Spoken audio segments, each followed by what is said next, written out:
Hello and welcome back to another video, another episode of Who Remembers. My name is the Retro Gaming Goose, and continuing with Star Wars Month, we're playing Super Star Wars on the SNES. Now this is a game that came out in 1992. Weirdly enough, it was published by JVC, which is a bit of a strange thing. I always seem to remember them making like hi-fi and stereos and stuff like that. But yeah, it was released in 1992 on the SNES, and it was the first of the Super Star Wars series. So after this, obviously, they went with Super Empire Strikes Back, and also finally Return of the Jedi, or Super Star Wars Return of the Jedi. All of them are absolutely cracking games. Some of the best games you can get on the SNES, in my opinion. The best Star Wars games you can get on the SNES. I think there might be the only Star Wars games on the SNES. But yeah, they're absolutely great games. Now, the reason why I love these games so much is they deviate so much from the Star Wars story. It's a run and gun game, so it's a little bit like Metal Slug, if you've ever played that, but not as sort of well thought out. So I'm just going to skip the opening text, and you can see this 16-bit like opening of the Star Wars universe. It's just so strange. It is really cool though. I like it a lot. I like the effects, the sound effects, and how it just for me it sums up like 90s gaming quite a lot. Because it originally, so at the same time that they brought out Star Wars and Empire Strikes Back on the NES, the Nintendo Entertainment System, they there we go. As you can remember, this famous part of the movie in the Dune Sea, which yeah, ooh, I can do a flip. But yeah, so it's so at the same time that they brought out the NES and the NES versions of Star Wars and the Empire Strikes Back, they also released these games in 1992. It is actually really hard as well. Yeah, and they never released a Return of the Jedi for the NES because I think they just around sort of 1992, the Super Nintendo had just come out, and it was just doing so much better than the NES. So I think they just gave up and just went straight for never released Return of the Jedi. I think you can find ports of what it was going to be like, but they never did. But yeah, as you can see, this game takes a little bit of liberty from the source material, in the sense that I don't really remember the bit of A New Hope when Luke just massacred all of the desert animals or desert wildlife.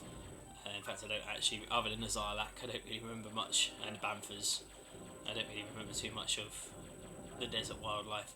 But the Zarlak in this looks very strange. You'll see it at the end of this level. It's actually it was one of the first videos I ever put out on the channel, before I even had a microphone.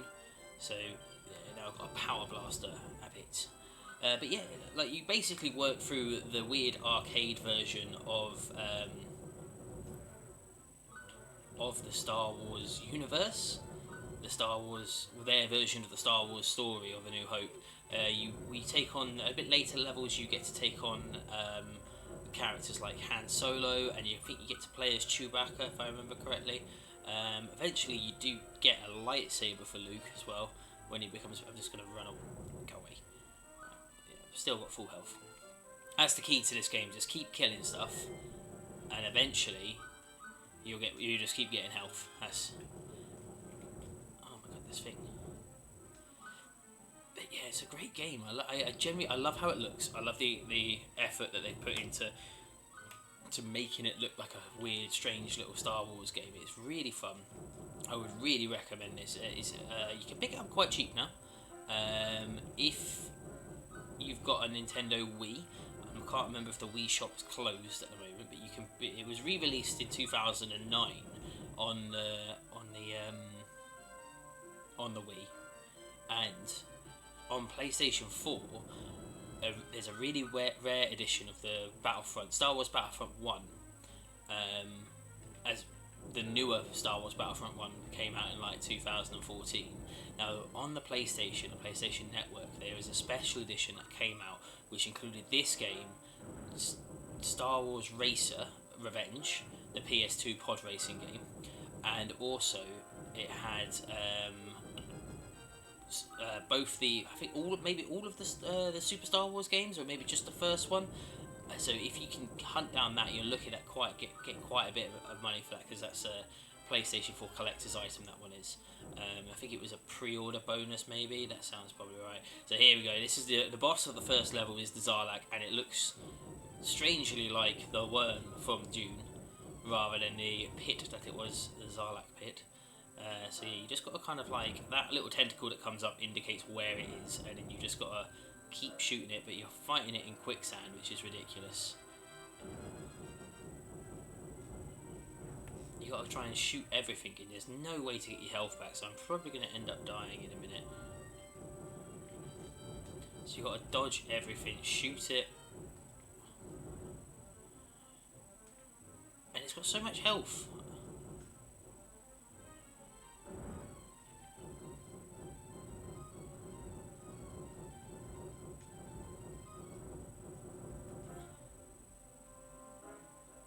There's just no way you can really get through it. But I had this game. Oh my god, that took so much health from me. I had this game as a kid, and it was like this is how I kind of loved the Star Wars universe. I think it definitely made me realize how much I loved Star Wars, because it's such a ridiculous game. I don't think it sold that well in general. Oh no, it's gonna get me again.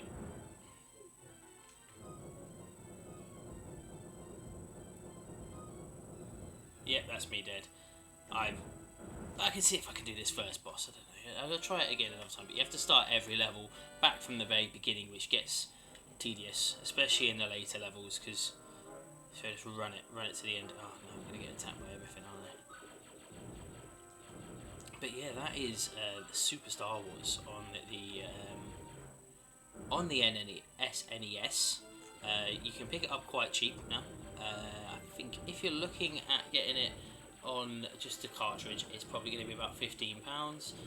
If you want to get it fully boxed, you're probably looking at boxed is probably about £50, and in mint condition, if you want like a mint condition copy, because it's Star Wars, mint condition Star Wars things cost so much money, so you're probably looking at about 130 £130, give or take, if you want the mint condition copy of this game.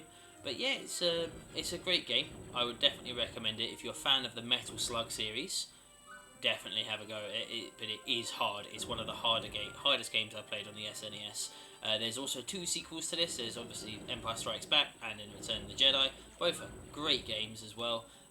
Probably a little bit easier than this first one, because you get a lightsaber and that kind of changes everything. But yeah, let me know what you guys think of this game. If you want to see a complete playthrough of this game, you want me to suffer through this game, please let me know, and I will do that as well. But yeah, that is Super Star Wars, and that is the final one of these sort of like retrospective review videos that I'm doing on Super Star Wars this month. There is going to be probably one more video that's coming out, which will this month, which is a special video that I won't say much more about, of all the Star Wars related. But yeah, thank you so much for watching, guys, and I will see you in the next video. And as always, if you've enjoyed this video, please like and subscribe to the channel, and I'll see you in the next video.